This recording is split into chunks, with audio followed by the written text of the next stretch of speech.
Акынчы аскердик базасы 15-июлдун эң маанилүү борбору болду. Учактар ушул жерден көтөрүлдү. Генштаб башчысы менен башка командирлер таңга чейин ушул жерде болгон.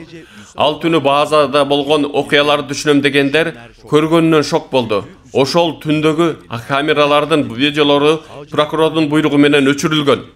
Сот болсо ал түндү маанилүү актерлорун сурап да убара болгон жок.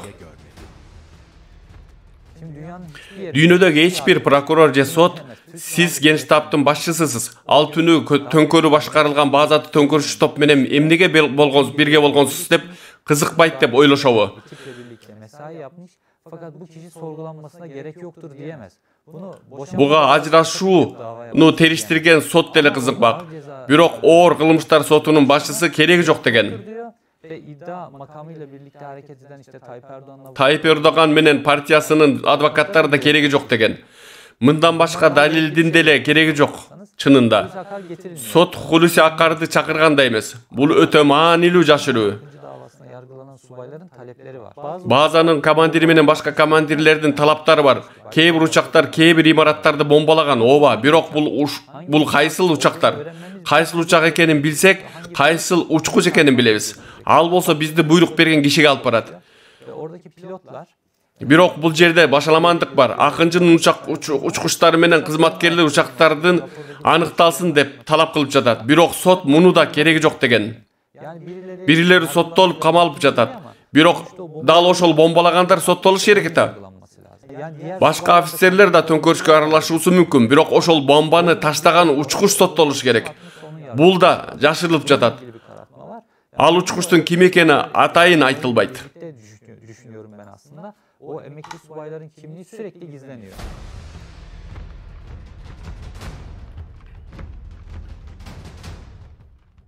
Akın Öztürk, Akıncı bazasına байланыштуу ал түнү эң көп эскерилген киши.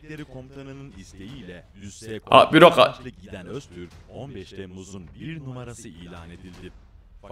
Бирок Элазыктагы аскердик базада анын ал түндөгү бардык маанилүү сүйлөшүүлөрү протоколго жазылган экен. Дал ошол протокол расмий айтылган маалыматтардын бардык иретин бузуп жатат.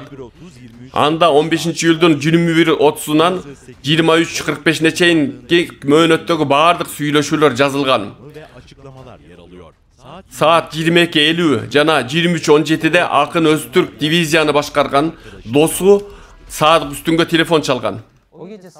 Садык Үстүн ал түнү куралдуу күчтөрүнүн белгилүү бир бөлүмдөрүндө телефон чалган. Аларга төңкөрүү аракети башталды деген. Аны Gülen жамааты кылганын да төңкөрүүнүн башчысы Акын Öztürk экенин айткан. Бирок Садык Үстүн муну бардык аскердик бөлүктөргө жайган кезде Акын Öztürk үйүнөн чыга элек болчу. Ага аба күчтөрү башчысы чала элек. Акынчы базасына бара элек. Ал жердеги эч ким менен сүйлөшө элек. Акынчы Öztürk пижама менен үйүндө отурган кезде Садык Үстүн аны төңкөрүштүн жетекчиси деп бүтүндөй аскердик бөлүктөргө айтып чыккан.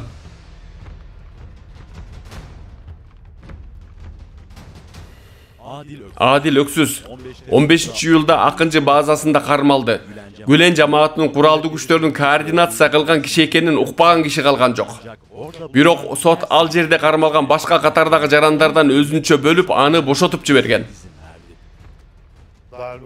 Бул иш сотто териштирилген кезде Adil Öksüz Түркияда болбошу керек эле.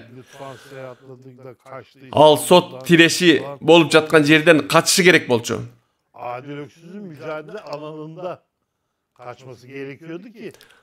Ал жарандарды Fethullah Gülen'din эң жакын имамы бул иштин чок ортосунда болгон дегенге ишендириш үчүн зарыл болчу. Adil Öksüz ошол себептен ошол жерде болчу.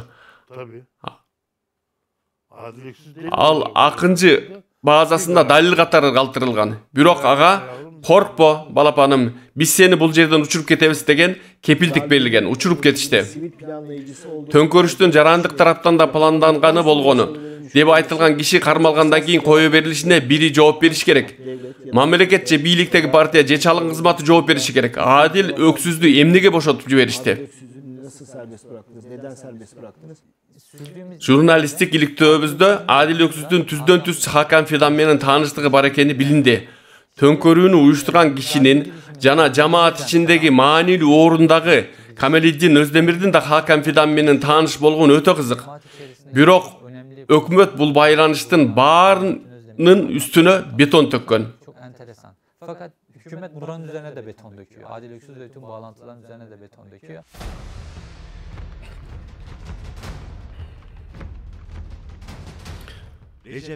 Recep Tayyip Erdoğan, prezident, özü aytkандай tönkörüş жөнүндө эң geç чыккан kişi.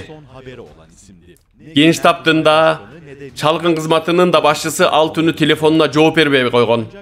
Бирок минтип айтканына ишенген kişi az. Marmaris'te örgüde болчу. Ал күнү жума намазга да барган эмес. FaceTime'дан элди көчөгө чакырды. Таңга жуук Стамбулга келип, бул каргашанын баарын Алланын белеги деп багалады. Түштөн кийин куралдуу күчтөрдүн ичинде bir neçe hareket бар эле.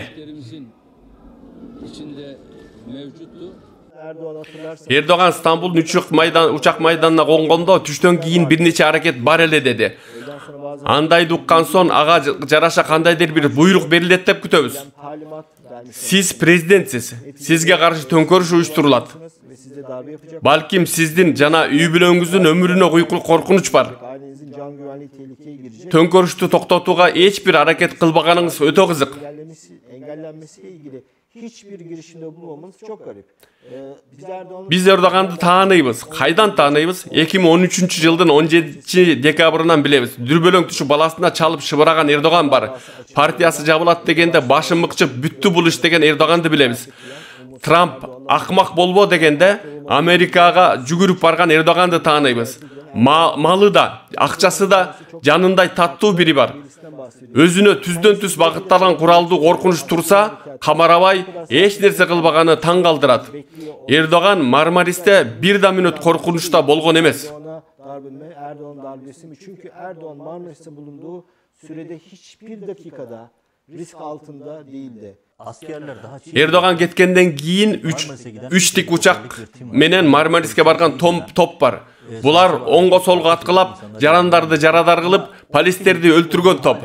Бирок ал топтун кимдер экенин эмгиче билбейбиз. Бул тик учактардын учкан жолдору радарлардан өчүрүлгөн. Аларды Hulusi Akar гана өчүртө алат. Hulusi Akar'da var. Bu operasyonu başladık. Эми ayağına чейин чыгарабыз. Бүгүн бул башталды. Мунун уландысы бардык террордук топторго каршы болгондой уланат. Olduysa aynen bunda da bu şekilde devam edecek. Zira bu da bir Biz munu terör uyumu degenbiz. Emi gördüңөр. işte buyurun. Aynı zamanda Ушул маалда terör uyumu dekenин bilindi mi? çıktı. Bilindi. El aralık komisya tüzülüp bul okuyanı yine cibine çeyin teriştiriyorsun suranat elem. Bunu teriştirsin, ayıp koyulganday tuğra çıksa, gerek bolsa, жалган faktıların üstüne kurulsa da men çın jürökten kabul alam. Бирок мындай жек көрүү жана өч алууга негизделген айыпты кабыл алуу мүмкүн эмес. Норвегиялык журналист Йорген Лоренсен 3 жыл бою 15-июль жөнүндө Кудайдын белеги деген тасма даярдаган. Лоренсен 2019-жылы чыгарган тасмада Erdoğan tönkörүш туура 6 gün murun habardar болгонун далилдеген. 6 gün öncesinden haberdar olduğunu ispatladı. Андан кийин да иликтөөнү улантқан Лоренс Эрдоғандын 15-июлга тиешелүү сөздөрүн анализдеди. Мен төңкөрүшкө тиешелүү айыптоо жана көрсөтмөлөрдү окудум. Эч бир далил жок. Далил катары айтылган нерселер кыйноо менен алынган көрсөтмөлөр. Алар эл аралык соттордо далил катары кабыл алынбайт. Ошондуктан Эрдоğandын айткандары өтө алсыз нерселерге негизделген. Коом муну билет. Түрк коому эмдигиче Эрдоğandын айткан ишенгени анын сөзүнүн акыйкат экенинде эмес, башка маалыматты жоктугуна негизделген. Туура маалыматка аз эле киши аракет кылат. Өлкөнүн медиасынын 95% Эрдоğandын колунда. Ал айтканды эле уга берсең, чындык ушундай го деп каласың. Alt dette stemmer ikke, men det er ikke muligheter, rett og slett. Erdoğan'ın bir kariyeri Erdoğan'ın geleceği de yok. yani diktatörlerin kariyeri. Diktatörün geleceği bolabı. Tönkörüşçünün geleceği bolabı. 15. yılda askerlik emes tönkörüş kılıştı. Uçada өлkө tönkörüş avalında jaşap жатат.